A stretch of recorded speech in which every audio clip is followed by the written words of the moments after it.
René Guénon, Le théosophisme, histoire d'une pseudo-religion. Chapitre 23, L'ordre de l'Étoile d'Orient et ses annexes.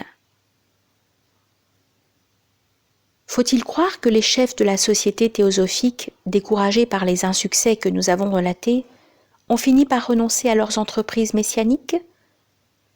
Nous avons bien des raisons de penser qu'il n'en est rien. Sous une forme ou sous une autre, avec ou sans Alcyone, et plus probablement sans lui, car nous avons entendu dire qu'on prépare déjà, actuellement, en secret, un autre futur Messie, destiné à le remplacer. Le mouvement se continuera, car le groupe des serviteurs fonctionne toujours comme par le passé. Il est bien entendu que nous voulons parler ici du groupe réel et non de celui des personnages plus ou moins fantastiques auxquels les théosophistes donnent aussi ce nom, et qu'ils regardent comme composant l'entourage de Bodhisattva. À vrai dire, du reste, ce dont il s'agit n'est pas un groupe unique et nettement défini, ce sont plutôt des groupes multiples et divers, formant autant d'organismes distincts en apparence de la société théosophique, mais créés et dirigés par elle. L'ensemble de toutes ces associations constitue ce qu'on appelle l'ordre de service de la société théosophique. Nous y reviendrons plus loin. Pour le moment, nous voulons signaler seulement quelques-uns de ces groupements auxiliaires, et tout d'abord, l'ordre du soleil levant, organisé à Bénarès par M. Arundel, puis transformé le 11 janvier 1911 en ordre indépendant de l'Étoile d'Orient, avec Alcyone comme chef nominal et Madame Besan comme protectrice, pour grouper tous ceux qui, dans le sein de la société théosophique qu'en dehors, croient à la venue de l'instructeur suprême du monde. On espère que ces membres pourront faire quelque chose sur le plan physique pour préparer l'opinion publique à l'idée de cette venue, en créant une atmosphère de sympathie et de vénération, et qu'ils pourront, en s'unissant, former sur les plans supérieurs un instrument dont le maître pourra se servir. Fin de citation. Cet ordre n'exclut personne et reçoit tous ceux qui, quelle que soit la forme que revêt leur foi, partagent l'espoir commun. L'acceptation des principes suivants est celle nécessaire pour y être admis.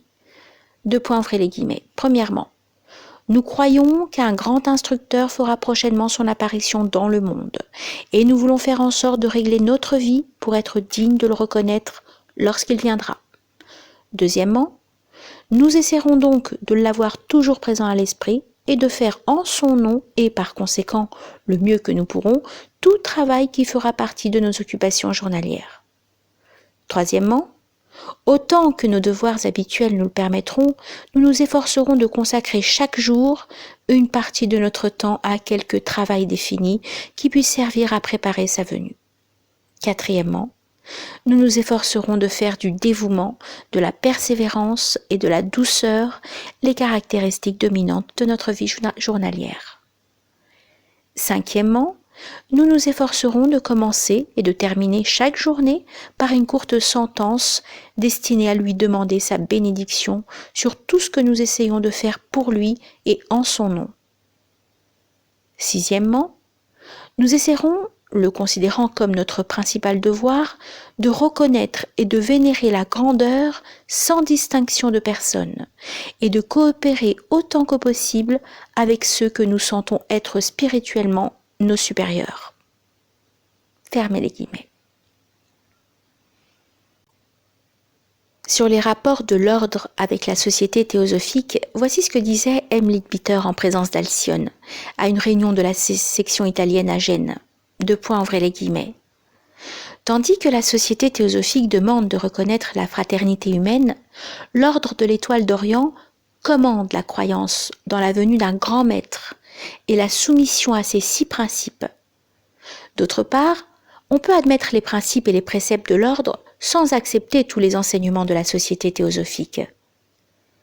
La naissance de l'ordre nous a révélé que partout dans le monde, il y a des personnes qui attendent la venue du maître, et grâce à lui, on a pu les grouper. Le travail de l'ordre et celui de la société théosophique sont identiques. Élargir les idées des chrétiens et de ceux qui croient qu'en dehors de leur petite église, il n'y a pas de salut. Enseigner que tous les hommes peuvent être sauvés Pour une grande partie d'entre nous, la venue d'un grand instructeur n'est qu'une croyance, mais pour quelques-uns, c'est une certitude. Pour beaucoup, le Seigneur Maitreya n'est qu'un nom, alors qu'il est une grande entité pour certains d'entre nous qui l'ont vu et entendu souvent. Fin de citation. Un peu plus tard, ces déclarations allaient être contredites sur certains points par M. Arundel, affirmant au nom d'Alcyone que l'ordre n'indique pas quel est l'instructeur suprême pour la venue duquel il a été fondé, et qu'aucun membre n'a le droit de dire, par exemple, que l'ordre attend la venue du Christ ou du Seigneur Maitreya, et qu'il serait préjudiciable aux intérêts de l'ordre et à ceux de la société théosophique de regarder comme identiques les objets de ces deux organisations. Nous lisons encore ailleurs que si quelques membres croient que l'instructeur du monde se servira de tel ou tel corps, allusion évidente à la mission d'Alcyone, ce ne sont là que des opinions personnelles et non des croyances auxquelles les autres membres doivent adhérer. Il est probable qu'il en aurait été autrement si les choses avaient mieux tourné. En tout cas, voilà un exemple très net de la façon dont les chefs théosophistes savent se plier aux circonstances et modifier, suivant l'opportunité, les apparences qui doivent leur permettre de pénétrer dans des milieux divers et d'y recruter des auxiliaires pour la réalisation de leurs plans. Il a été créé des organisations qui sont adaptées à chacun des milieux qu'on veut atteindre.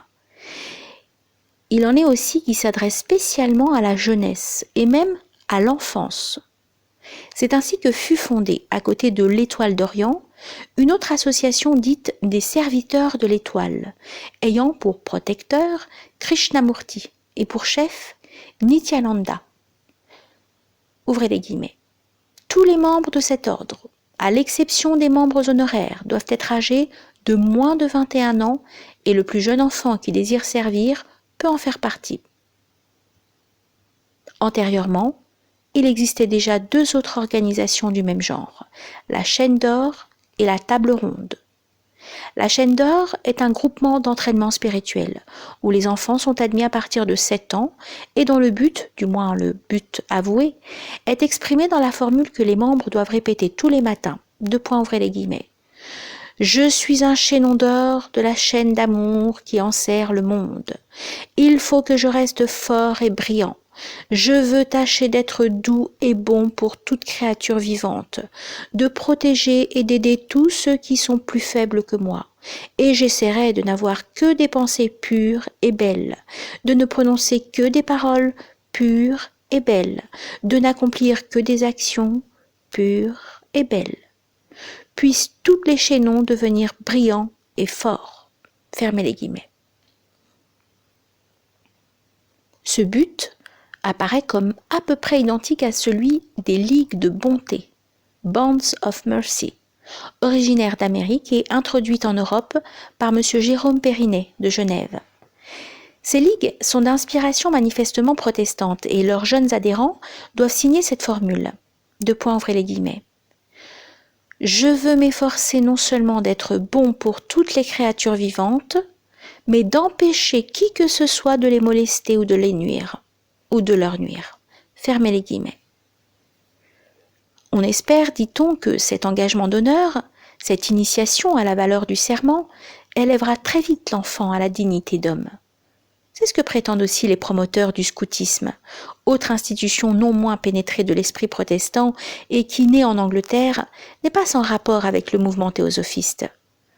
En France, même les théosophistes patronnèrent activement la Ligue d'éducation nationale, fondée en 1911 pour la propagation du scoutisme.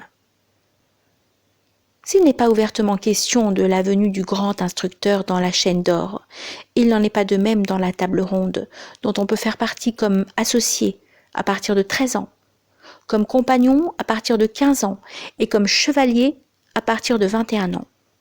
Il est à peine utile de signaler l'analogie certainement voulue de ces 3 grades avec ceux de la maçonnerie, et dont les membres doivent prêter le serment formel du secret. Là, il s'agit de suivre le grand roi que l'Occident a nommé Christ et l'Orient Bodhisattva. Maintenant que l'espoir nous est donné de son retour prochain, le temps est venu de former des chevaliers qui prépareront sa venue en le servant dès à présent. Il est demandé à ceux qui entreront dans la Ligue de penser chaque jour à ce roi et de faire chaque jour une action pour le servir. Fermez les guillemets. Cette Ligue compta parmi ses premiers adhérents un certain nombre de dirigeants du mouvement scoutiste, qui se donne aussi comme une chevalerie nouvelle. Au bout de peu de temps, elle eut des centres non seulement en Angleterre et en Écosse, mais encore en France, en Belgique, aux Pays-Bas, en Italie, en Hongrie, en Amérique, en Australie et en Nouvelle-Zélande. En somme, c'est surtout un centre de recrutement pour l'Étoile d'Orient qui prétend être le noyau de la religion nouvelle. Le point de ralliement de tous ceux qui attendent la venue du Seigneur. D'un autre côté, il se fonda en France et en Belgique en 1913 une certaine confrérie des mystères de Dieu, dont le titre semble inspiré de celui de la confrérie des Amis de Dieu, de Tolère, qui se présentait en ces termes, ouvrez les guillemets.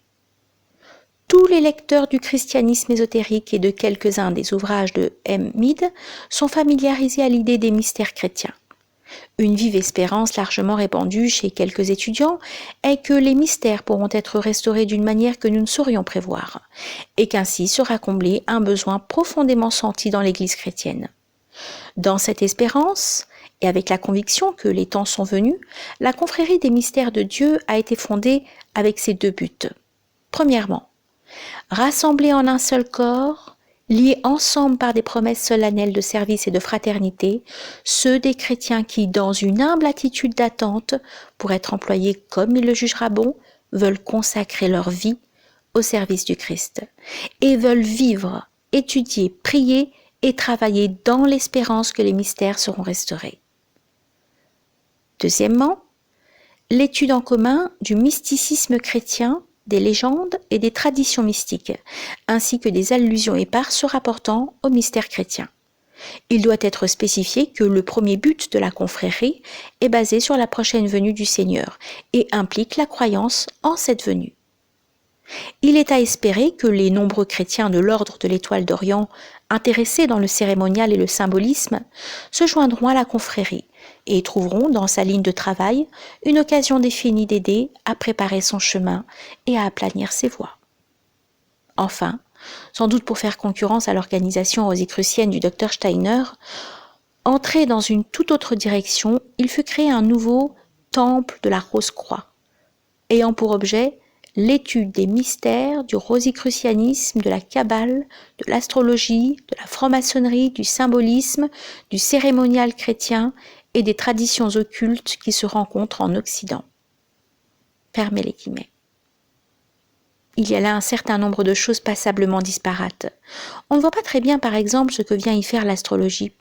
D'autant plus que les théosophistes avaient déjà à leur disposition pour l'étude de celle-ci une organisation spéciale dirigée en Angleterre par M. Alan Léo et en France par M. L. Miéville, ayant pour organe la revue Moderne Astrologie. Mais du reste, ce n'était pas là le but essentiel du temple de la Rose-Croix, qui, bien que n'ayant aucune relation officielle avec l'ordre de l'Étoile d'Orient, n'en devait pas moins travailler à l'œuvre commune, c'est-à-dire à préparer la voie du Seigneur et par ses formes ritueliques fournir la base d'une partie du grand aspect cérémoniel de la religion nouvelle. Pourtant, tout cela n'était pas encore suffisant.